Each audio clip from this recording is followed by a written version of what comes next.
Hello and welcome back to 3 Plus 1 Media, where we talk about people, politics, and pop culture. And today in politics, we are doing our bi-weekly Harris versus Trump check-in. Polls are popping almost daily, and the media is quick to pick the poll that fits their narrative and spin the data in the way that serves their desired outcomes. And when I say desired outcomes, I am uncertain that a particular candidate is what matters as of today. I believe it's significantly more about ensuring that people stay in a state of anxiety-ridden engagement. That's what I believe. So when I look at the data, I'm looking at multiple things, not just one poll, but multiple polls. And I'm focusing on the averages of these top tier, highly rated polls. And while I mentioned the polls highlighting popular vote, I am here to focus a lot more on swing state and the polls from the swing states, because that is what will determine who will be the 47th president of these United States of America. And mainstream media always gives you the average of the national vote. That's what they focus on. So I'll try to do it a little bit different. So with that being said, let's go right into that popular vote, and a rolling unweighted national average of recently highly rated polls over the last 28 days gives us this data, like this right here.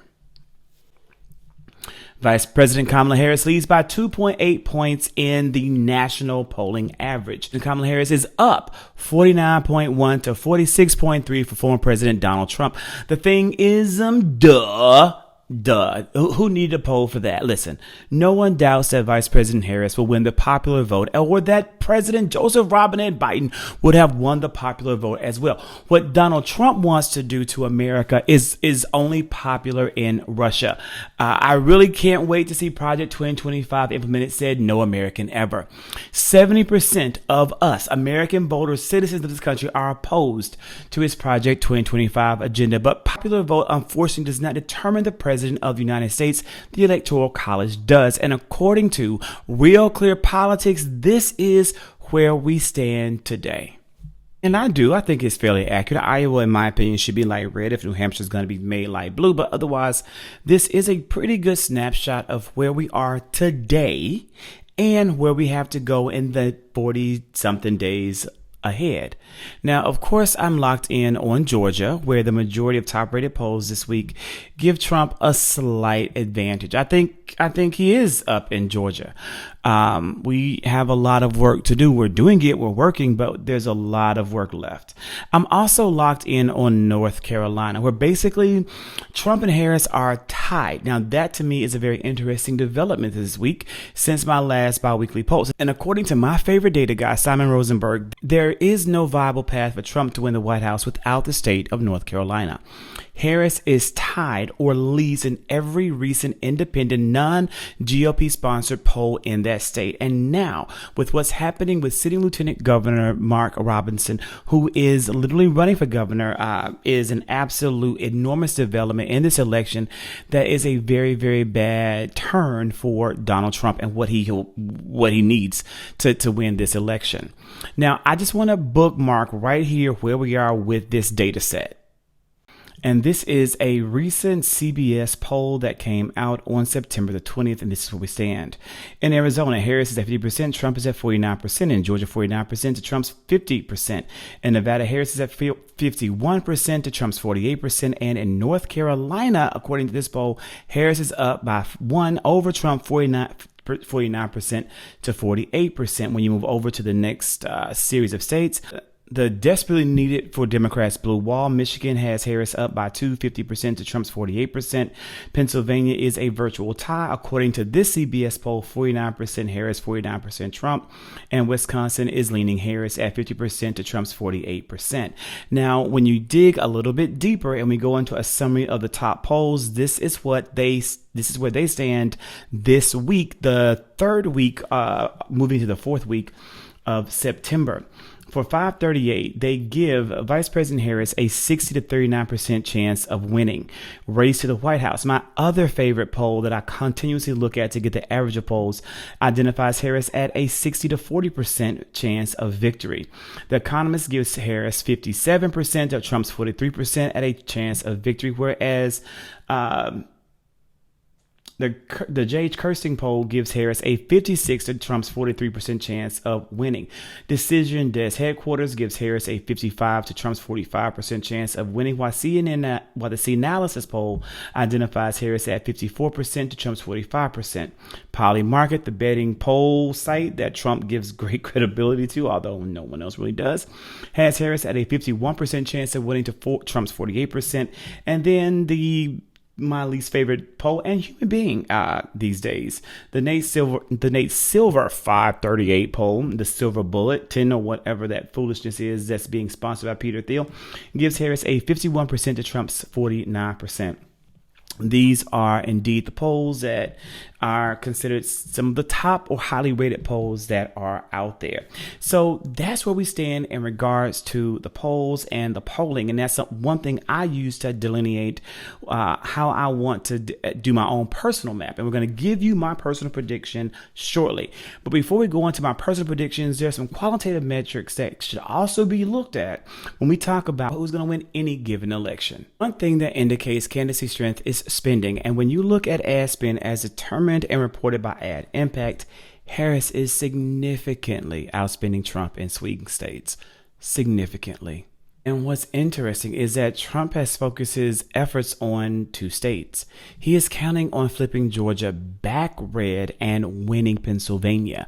That is his one path to the White House if he can hold on to North Carolina. Yet in Pennsylvania, Trump is spending $77.9 million to Kamala Harris's $195.8 million. Baby, that's double the spend. That is double the spend in favor of VP Harris. Voter enthusiasm seems to be the new qualitative metric that everyone wants to tout. Trump started doing this in the 2020 election, and it's carried over. Now, look, while polls can survey enthusiasm, other factors like crowd size at rallies and voter registration data are really strong indicators. And we're going to start first with this voter registration piece and then look at these rallies. And we're going to take a look at my home state, battleground, Georgia. Over 120,000 new voters have registered in Georgia since August. The majority of them are younger voters, and that's no surprise. 50% of them are under 30 among registered voters, and most of them are indeed voters of color. Counties with the largest percent of increase are counties like Gwinnett County and majority black Richmond, which has the city of Augusta there. But I want to also give you some questions. How many of these are people who had to re-register because they got purged from the rolls? How many of them are actually going to vote for a Democratic candidate? Muskogee, Richmond, Chatham having an increase is indeed great for Harris, but Lanier, Long, and Houston counties having an increase is great for Trump. So don't forget that. Keep that in mind as you look at these things. Now, according to a Fox News post made by Brooke Singman, and Brooke stated in her article, in key battleground states where voters register by party and where the margins in 2020 were razor thin, Republicans have cut into Democrats' voter registration advantage, in some cases by hundreds of thousands of registered voters. During the 2020 election cycle in Pennsylvania, where there were approximately 685,000 more registered Democrats as opposed to Republicans, but going into election day 2024, that gap has been cut down significantly, with approximately 343,000 more Democratic voters than Republicans. This is according to the Trump campaign, so take it with whatever you take that data with. And they said they compiled this from the data given to them by the Secretary of State's offices in Pennsylvania, and then also they had data from Nevada, North Carolina, and also Arizona. And mentioning Nevada, there were 87,000 more Democratic voters in 2020 when compared to Republicans, but going into election day 2024, there are only 19,000 more registered Democrats than Republicans. North Carolina shows a similar shrinking gap for 2024 with just 126,000 more registered Democrats than Republicans, down from 391,000 Democrats last cycle. And in Arizona, by the end of July, there were 259,000 more registered Republicans than Democrats, doubling the GOP advantage since 2020. Now, is this true? Again, child, it's Fox News taking reports given to them by the Trump campaign. Seems pretty factual, however, based on what I have seen from other sources as I attempted to research this for the purpose of making this specific video.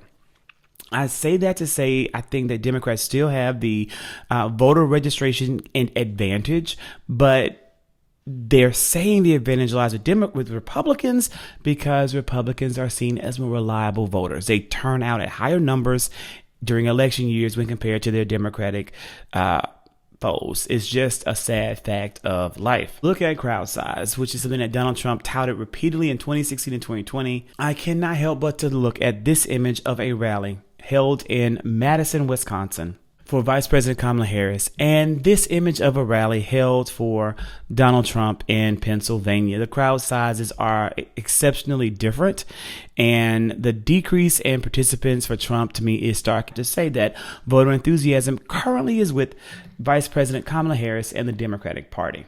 So that is where we are today. My personal predictive map currently, with all of that being said, looks like this. If we voted today, I still give the advantage to Vice President Harris, with a change from the last map 2 weeks ago to Arizona, flipping it sadly back to red for Trump based upon the data that I'm seeing now.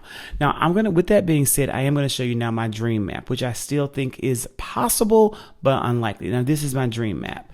And this is what I think will actually happen by November if we work hard and stay the course. Georgia and North Carolina are absolutely possible and in play and likely to go for Harris if we put in the work.